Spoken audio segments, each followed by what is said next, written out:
안녕하세요. 해외 소식 TV입니다. 구독과 좋아요는 영상 제작에 큰 힘이 됩니다. 최근 개막한 도쿄올림픽에서 일본 당국은 올림픽 도핑 테스트 관련 신기술이 부족한 일본 측에서 한국 측에 도와달라고 요청을 했고, 한국에서는 전문가들을 파견했습니다. 우리의 한국과학기술연구원에서 도쿄올림픽에 전문가 2명을 파견했습니다.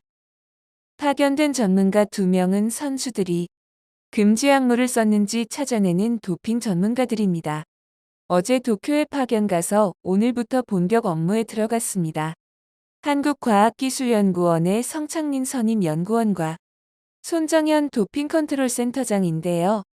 성창민 연구원은 언론의 인터뷰에서 최근 각광받고 있는 성장호르몬 생성 촉진인자, 적혈구 생성 촉진인자들에 대한 모든 분석 기술을 갖춘 나라는 우리나라를 포함해서 전 세계적으로 3개국밖에 없다고 하였고, 손정현 센터장은 저희가 평창 올림픽을 준비하는 기간만 해도 3년여 시간이 걸렸고, 저희 센터 전 직원이 각고의 노력과 시간을 투자해서 만들어낸 결과물이다고 언론 인터뷰를 통해 밝혔습니다. 우리나라뿐만 아니라 미국 등 다른 나라의 도핑 전문가들과 함께 일본 도쿄올림픽에서 일을 한다고 합니다. 한국이 주요 국제대회를 잇따라 개최하면서 쌓은 도핑 금지 약물 검사 노하우를 일본 도쿄올림픽 조직위원회에 전수한다고 합니다.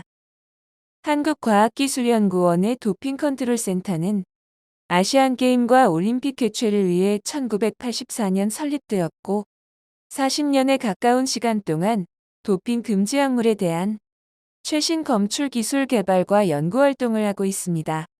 40년에 가까운 시간 동안 수많은 국제대회의 도핑 분석을 지원해 우리나라가 스포츠 강국으로 자리매김하는 데 중요한 역할을 하였습니다.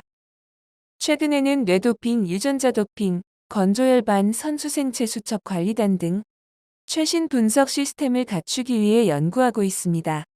최근 엘리트 선수들을 중심으로 사용 빈도가 증가하고 있는 성장호르몬제는 그 사용 여부를 검출하기가 매우 어려운데, 이를 효과적으로 검출하는 것이 이번 도쿄올림픽에서의 중요한 화두로 자리 잡고 있습니다. 세계 반도핑 기구에 의하면 성장호르몬과 유사 금지 약물의 모든 분석 기술을 가지고 있는 나라는 전 세계적으로 한국, 미국, 브라질 3개국뿐인 곳으로 도쿄올림픽 반도핑 연구소는 한국에 요청하여 손정현 센터장과 성창민 박사를 초청했습니다. 두 사람은 도쿄 2020 올림픽 반도핑 연구실에서 한국과학기술연구원이 보유한 성장호르몬 및 유사 금지 약물 분석에 대한 기술과 2018 평창 올림픽을 통해 축적한 도핑 시료 분석 노하우를 전수할 예정입니다.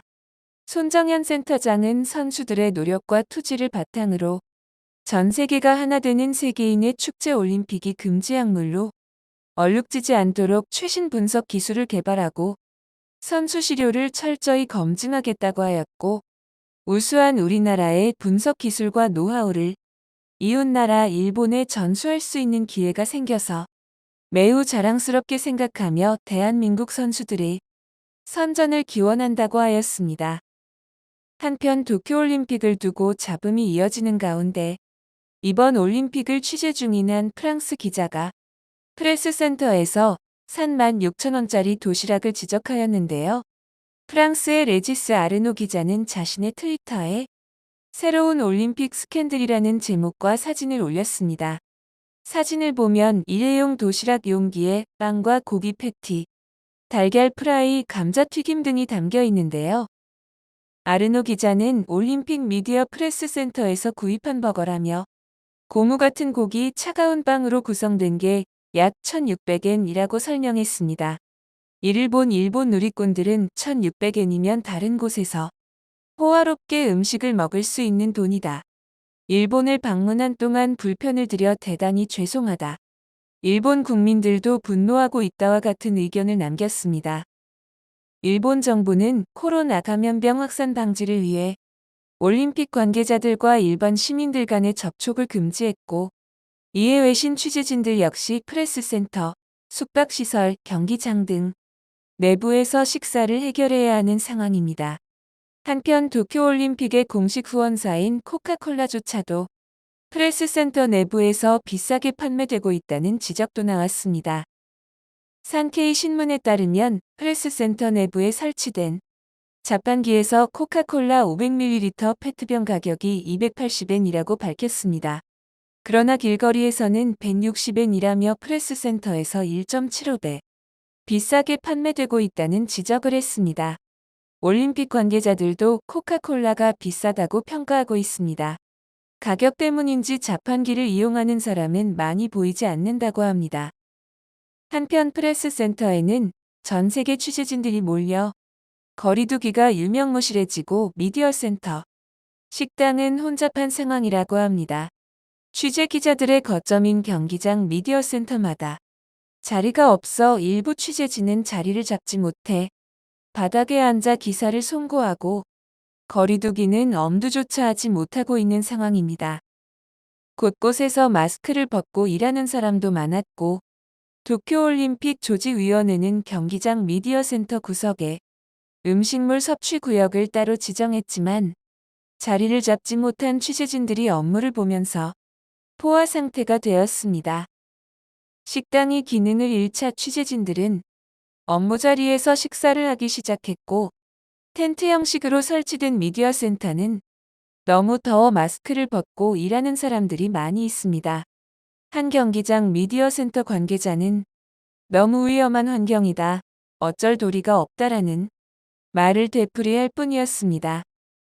문제는 다른 경기장의 미디어 센터들과 올림픽 메인 프레스 센터도 마찬가지인데요. 수많은 취재진들이 다닥다닥 붙어 마스크를 내리고 식사를 하고 마스크를 내리고 음식을 먹고 있습니다. 전 세계에서 몰린 취재진들은 매일 출퇴근 만원 버스를 같이 타고 같이 생활하며 매일 같은 공기를 공유하고 있습니다. 이번 올림픽이 끝난 후 본국으로 돌아가는 기자들은 다시 전 세계로 코로나 바이러스를 대유행으로 만들지 않을지 세계가 주목하고 있는 상황의 도쿄올림픽입니다. 시청자 여러분들은 어떻게 생각하시나요? 저희 해외 소식 TV팀은 여러분들의 생각이 궁금합니다. 댓글로 의견을 남겨주시면 저희 팀이 확인하고 다음 소식에 긍정적으로 반영하도록 하겠습니다. 여기까지 시청해주셔서 정말 감사드리며 항상 건강하시고 행복하시고 좋은 일만 가득하시길 바랍니다. 저희는 다음 소식으로 찾아오겠습니다. 영상이 유익하셨다면 구독과 좋아요 부탁드립니다.